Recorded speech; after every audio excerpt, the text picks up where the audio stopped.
আমরা যেমন হচ্ছে রক্তের গ্লুকোজটাকে নিয়ন্ত্রণ করতে বলি, তেমনি রক্তের গ্লুকোজটা অতিরিক্ত যদি কমে যায়, যেমন 3 মিলিমোল পার লিটারের নিচে যদি কমে যায়, তখন আবার আমরা এটাকে হাইপোগ্লাইসেমিয়া বলি, যেটাও আমাদের জন্য খারাপ।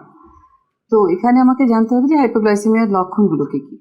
হাইপোগ্লাইসেমিয়ার লক্ষণগুলো হচ্ছে, প্রথম অবস্থায় আপনার অতিরিক্ত ঘেমে যাবেন, ক্ষুধা লাগবে, ক্লান্ত লাগবে, মাথা ঝিমঝিম করতে পারে, আপনার বুক ধড়ফড় করতে পারে, আপনি অতিরিক্ত বিভ্রান্ত হয়ে যেতে পারেন, আপনার কাজে অমনোযোগী হয়ে যেতে পারেন। এবং এটাকে যদি আপনি সঠিক সময়ে চিকিৎসা না করেন, তাহলে আপনার এই জিনিসগুলোই আরও বেশি মাত্রায় হবে এবং তখন দেখা যাবে যে আপনার শরীরে খিঁচুনি সহ আপনি অজ্ঞানও হয়ে যেতে পারেন।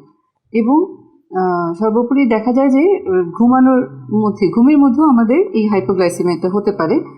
তখন আপনার লক্ষণগুলো হবে যে আপনি ঘুম ভেঙে যাবে, মাথা ব্যথা করবে, আপনার ক্লান্ত লাগবে এবং আপনার অনেক ঘাম হবে, যেটাতে আপনার বিছানার চাদর ভিজে যেতে পারে।